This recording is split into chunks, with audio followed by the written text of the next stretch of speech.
For years, Indian politics has been speaking to women as mothers and wives and daughters, beneficiaries of generosity from the government. But this weekend, Rahul Gandhi tried something different. He spoke to young women as angry voters, and instead of telling them what the government is going to do for them, he asked what it is they wanted. It was a side of politics we have never seen before from a mainstream male politician.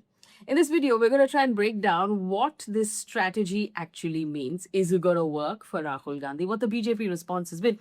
And at the end of the video, I'll give you 3 points as to why you should be interested in what is happening right now if you find national politics something that excites you to track. So remember, like, share, subscribe, and sign up for our membership. I want to start off with some statistics to put it into perspective. In our last election, there were about 96.8 crore registered voters, of which 47 crore registered voters were women. And from the total pool, about 21.5 crore voters were below the age of 30. Now, we don't have a breakup of gender from this under 30 group, but let's assume, for argument's sake, half of these are women. That would mean 10 crore voters are women under the age of 30. And if you take the total pool of 97 crore, that's 10% of the entire vote share. If you take the ones who have actually showed up at the booth, which is 64 crore, that is 15% of the entire vote share. And that makes young women voters a very important block of voters and perhaps a group of voters that can actually swing an election. Now, that brings us to Pune, where Rahul Gandhi was in Pune for an interaction as part of his Chhatron Ki Goonj. And unlike the previous ones that he's done, he did one in Kota, he did one in Prayagraj. This one, the audience was specifically women. There were singers, there were rappers. The organizers said there were about 15,000 women who attended. Reports place it closer to maybe 8 or 10,000. But it had the energy and the atmosphere of a rock concert. Women were dancing, they were singing, they were applauding, there was confetti raining from the sky. And instead, again, about primarily talking about what women should have, Rahul Gandhi asked them what society was taking away from them. He focused on freedom, independence, opportunity, choice. He said women were India's greatest strength, and they're constantly being framed as somebody's daughter, wife, or mother, where he went on to say a woman actually belongs to herself, and she cannot be reduced to any of these one relationships. Now, the central metaphor he used was breaking the cage, which is politically interesting because traditionally, women have been spoken to in India through the household. So they're spoken to about food, about gas cylinders, about cash transfers, about housing, toilets, water, welfare schemes, and all of those things are important issues as well. But Rahul Gandhi was taking a different route. He was not looking at these women as beneficiaries. He was looking at them as stakeholders of autonomy and stakeholders of the success of the country.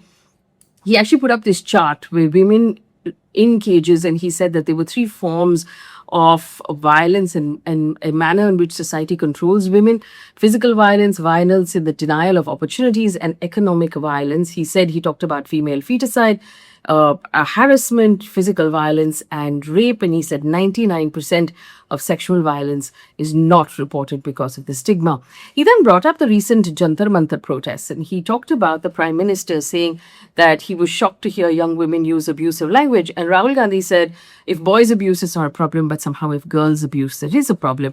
And then it came to a important point in this conversation where he brought up the Manusmriti. He basically quoted a verse from the Manusmriti which says a woman must obey her father in her childhood.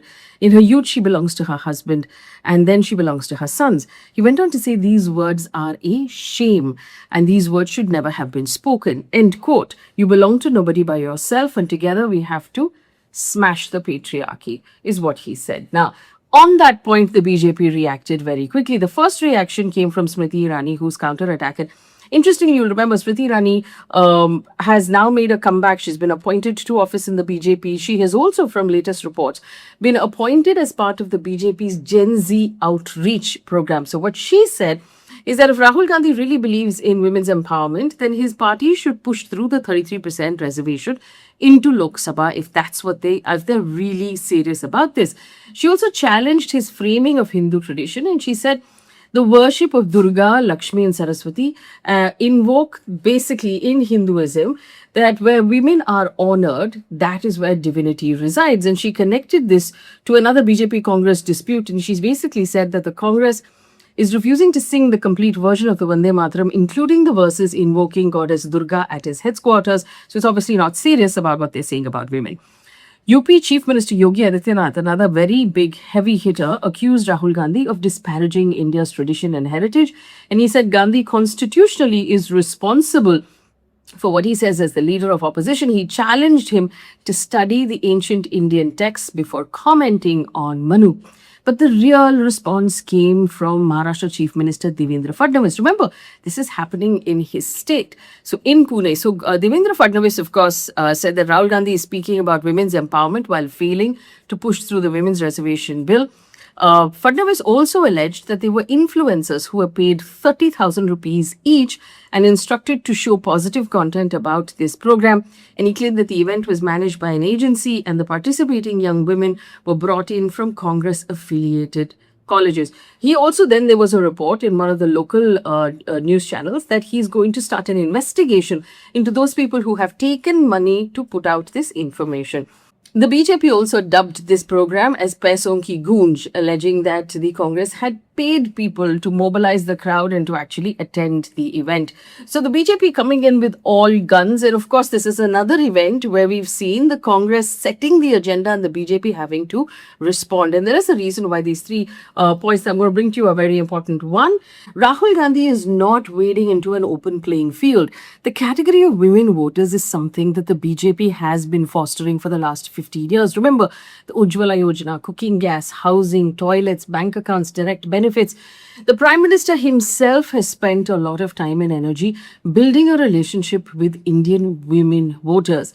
But Rahul Gandhi has come in with an alternate idea. While the BJP has talked about security and welfare and dignity and representation, Rahul Gandhi is adding another word, which is autonomy.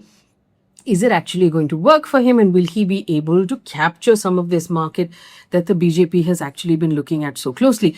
Number two, it does seem, of course, that the Congress is testing a political format. Apparently, reports tell us for 2-3 days before this event, the entire Congress flew down to Pune. A lot of their Delhi team was there. It was like an organizational camp. Meetings were held. Workers were mobilized. Students were contacted and, bussed in from all over for this particular event. So Rahul Gandhi was not just dropping into Pune to make an interesting speech or, to do a political rally. They were testing out a new way to communicate with their voters. So it'll be interesting to see whether this new way will actually work all across the country. It's a very specific urban woman category that they were talking to. Can they expand this? Remember, he's done Chhatron Ki Goonj in the past. He's gone to Kota. He's gone to Prayagraj. It's never resonated like this. So can they actually replicate this across the country for different constituencies as well? That's the second question. And the third question, this I find very interesting. Political analysts who've been tracking politics in India for decades point out how Arvind Kejriwal and Anna Hazare, through their protest during UPA2, established the fact that the government was in fact corrupt and needed to be replaced. And they created a fertile field for Narendra Modi to come in and offer a corruption-free India. And that's why that worked. Is that perhaps the same thing the CJP has done for Rahul Gandhi? So the CJP here and the protest in Jantar Mantar actually establishing the fact that this government is not invincible, that there are some serious problems and people are deeply unhappy, creating a fertile playing field for Rahul Gandhi to come in and address the unhappiness directly. Remember, he's talking about the problems. He hasn't associated directly with the CJP in any way, but he spoke to the people, or he fronted the people who were shot or injured by pellet guns. He has spoken to young people about the challenges they are facing with paper leaks, and now he's talking to women directly. So has the CJP protest in some way created a fertile playing field for Rahul Gandhi to, interestingly, come and present himself as the underdog, as the outsider in politics, as in some way the alternative? Has that changed? And do you think that that will have any bearing at all in the future? Remember, the next election is not for another 3 years, which means 3 years for the BJP to recover any sort of lost ground from the CJP protest, and 3 years for the Congress to build momentum on whatever new strategy it's working on. Leave me a comment in the comment section if you believe that this is a signal of change, or do you think the BJP, which has always been The most strategic and astute election winning machine is got to find its way out of this.